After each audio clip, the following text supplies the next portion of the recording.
Spooky, isn't it?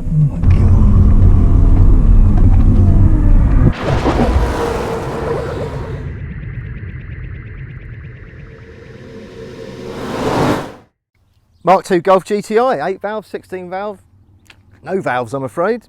This is going to be a little bit controversial if you're not keen on electric vehicles, but Andy Winterton here has converted what was formerly a Volkswagen Golf GTI to an EV.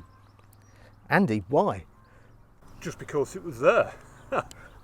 You know what, that crazy time when it was lockdown and my sons and I just bought a Tesla Model S just to take it to bits to see how it was. It's a crash one. You bought a crashed Tesla? We bought a crashed Tesla. We did a lot of online training, which basically had two big messages. Right. First one was, try not to touch live to neutral.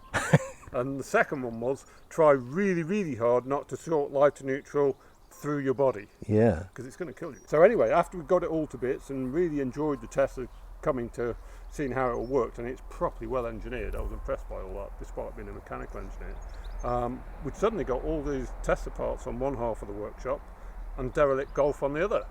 So yeah, you didn't start with a particularly good example of a Golf GTI, did you? It was a terrible example of a Golf, and that would be the most important message from doing this, after the health and safety, of course, is try not to start with a derelict car. Start with the best car you can possibly find, because we spent more time getting this back to being roadworthy than we actually spent doing the conversion. Well, hopefully that will stop people worrying so much that you've ruined a perfectly good GTI. Because it wasn't a perfectly good GTI. The best thing about it was the engine loom. Someone had obviously had a problem with the alarm, and they chopped through it with bolt croppers. Oh, jeez. So there's no way it was going to run again. There's like all these cables in a loom that just someone had just cut through, I suspect, out of frustration. So it really was the ideal donor then, wasn't it? Yeah, it was the right car to do, really. The floor pan is full of batteries. It's only about that thick, and it's really impressive. You sit in it, you just don't recognise that depth at all. It just disappears. But each battery, there were 14 Tesla modules, but they're about this long, this wide, and about that deep. Each one of those is 24 volts. Right. So across the 14 of them, you're around about 400 volts, depending on the spec of their particular car. And how many of those have you got in here? So we've got 6 in here, 3 in the front and 3 in the back. And what we found was that the 3 in the back were all together about the same weight as a full tank of fuel. Right. Including the tank.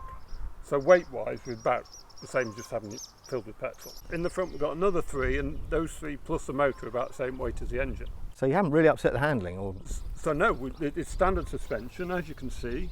It sits nicely. It's got standard brakes, it pulls up nicely, and that was a big bonus for us, really, was that we didn't have to start re-engineering the whole of the car. We could just stick to the standard weight and make it handle like a Golf, make it brake like a Golf. But if you've only got 6 batteries, you've got about, what, 120 odd volts, nearly 130? Well, it's about 150 when it's all charged. Right. So, what motor have you used? You've presumably not used the Tesla motor. It's an American motor. It's called the Netgain Hyper 9, and it's the sort of the one that, it's not exactly a standard, but it's the one that most people use when they're converting. And is that from a production car, or is it just an aftermarket No, it's part? just an aftermarket one.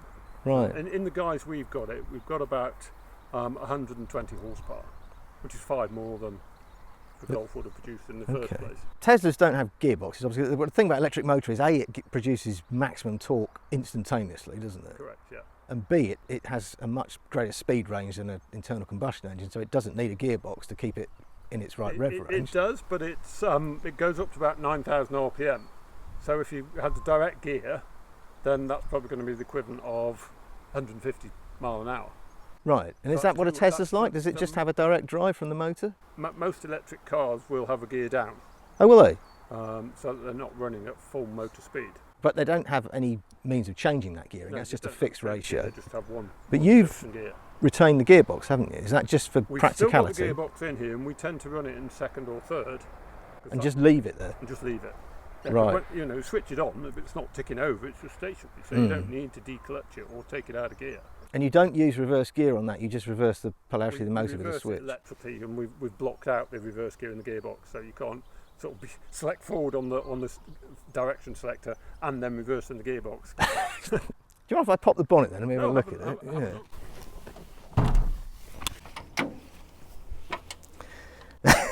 See, that's not what So inside, yeah, it's not going to be very familiar to any Volkswagen fans. No, this looks like some kind of homebrew kit or something. This is a box that we had made especially for the job to carry the Tesla batteries. Obviously it's plastic because that's non-conductive. Yeah. But it's also 10mm HDPE plus some 20mm battens up the side because the way the Tesla batteries are carried. So we've got quite a lot of strength in there for impact resistance. We've got an isolator here, so if ever you're working on the car, you can pull that off and you can be absolutely sure that everything's disconnected.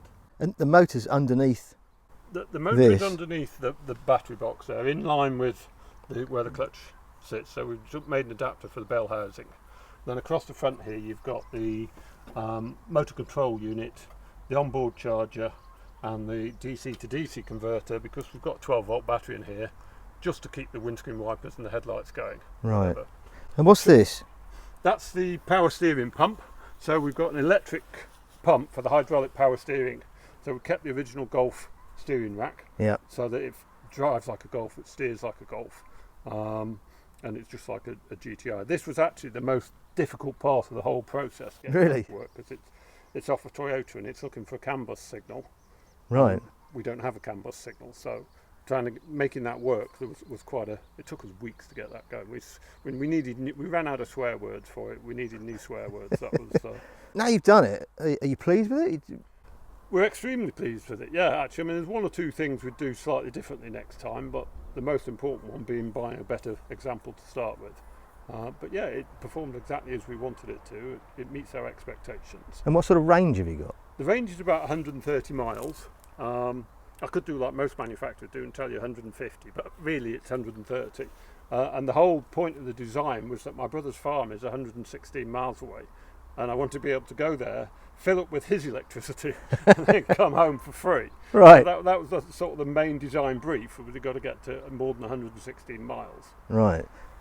We've got a little charge point on the front here behind the VW badge. So that's neat. Do the VW badge, stick the charger in. How long does it take to charge if it's completely flat? Or as flat If it's as it? completely flat, it takes about 10 hours on a 3-pin plug. If you've got a home charger, that's going to be 5 hours. The Tesla's got waterways running through the batteries and to cool them, I believe. But you haven't used those, have you? No, we haven't, because we charge the batteries relatively slowly, and so they don't get that warm. So that cooling system is primarily for when the batteries are being charged quickly, is it? That's why. Yes, it is. And you'll see if you idly wanted to buy a car that's been super fast charged, there's fans running and the cooling system is working. That's because it's like your phone or your laptop. The faster you charge it, the more heat comes off it. And the same with the discharge. If you're hoofing it 0 to 60 times all the time, that's going to make the battery get warmer than if you're just cruising along gently. But yours doesn't overheat. It's fine without the cooling, is it? So it's fine. It doesn't get too warm. There is thermocouples in each of the Tesla battery modules, so that you can set in the software how warm you're going to let them get before it scales back the charging and makes it go more slowly. But we've never actually hit that cut off yet. And what about a heater for when you're using it in cold weather? We've got a high voltage heater that runs off the 150 volts of the main battery pack, so that's pretty powerful, and that will heat up the cabin fairly quickly. Does that affect the range a lot? It does affect the range, and you get less range in the winter anyway. That's a given fact. Just because it's colder and batteries are less efficient in cold weather. Colder batteries don't store as much heat, just like a 12-volt battery. When it's colder, it's not as happy. So have you done anything to the interior? The interior is all original, actually. Well, that'll keep the VW people happy. We had to renovate it all and get replacement parts, but it's all original, apart from the dial to select forwards and reverse, the regen control, and a little gauge you put in one of the heater vents that will show you what voltage you got left, what current you're pulling when you're accelerating or when you're slowing down, or when you're doing the regen. Tell me about the regen control. For people who aren't familiar with electric vehicles, which includes me. Regen is when you're slowing down rather than braking and just losing the energy to heat in the brakes. It pumps it back into the battery. The motor effectively acts as a generator. Right. And you can select different amounts of that. We have either coast completely free, which is like being out of gear, just coasting along. The one we use the most is just like good engine braking, and that throws maybe 100 amps of current back into the battery when you're slowing down. Right. Or there's a third one, which is basically your head's going to hit the windscreen as soon as you back off the pedal. And the problem is they don't pull the brake lights on, so if the car's behind you. So basically, apart from the power the power unit itself, it's just like a Mark II Golf GTI. It looks like one, it's like one inside, it drives like one, it's got similar amount of power, similar amount of weight. Absolutely, yeah. It's just like a Mark II Golf to drive, and that's how we use it. We just use it. Well, on that note, I think we should go for a drive and see what it's like. Great. Right, So this is your forward and backwards. and I don't touch the clutch or the gear stick. Don't touch the clutch or the gear stick. That's going to be quite hard to resist. The brake and the accelerator work. I mean, it's on now. It's ticking over. Why does the brake pedal go to the floor? That's the accelerator, that's why. That'll be it. I've done this before, it's alright, relax. So you want to go backwards, set reverse. Alright, yeah. That's it. Now you press the accelerator. Ooh, spooky, isn't it? Oh my god.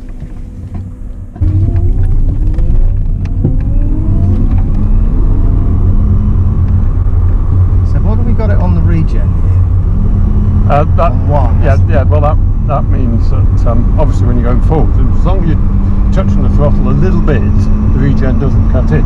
Ah, I see. But when you lift off, right off. when you lift right off, you'll feel it cutting in. It's like just sharp engine braking.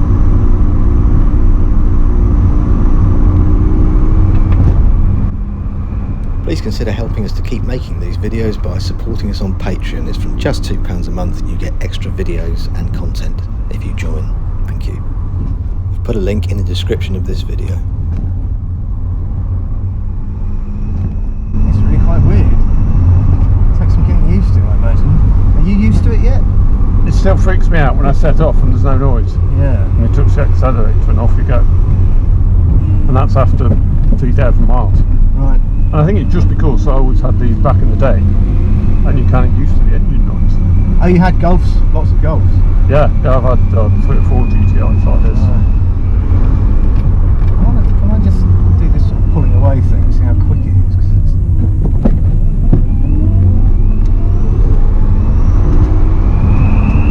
pretty nippy, isn't it? Well, you're pulling about 450 amps at the max there, where it'll pull 600 when you're really going forward. Yeah, well, you know, I don't want to break somebody else's car. Yeah, no. Yeah, it would be quite awkward. We haven't blown a fuse yet, but there's always the first time. Yeah, when you sort of try to mentally imagine what it would be like dumping the clutch at 2,000 or 3,000 bends, Yeah. then yeah, it's quite quick.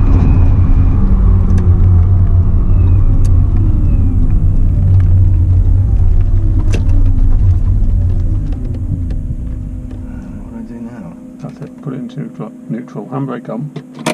That's it. You're done. Did How I was pass? We got back. It was very weird. It does feel about as quick as a Golf GTI would.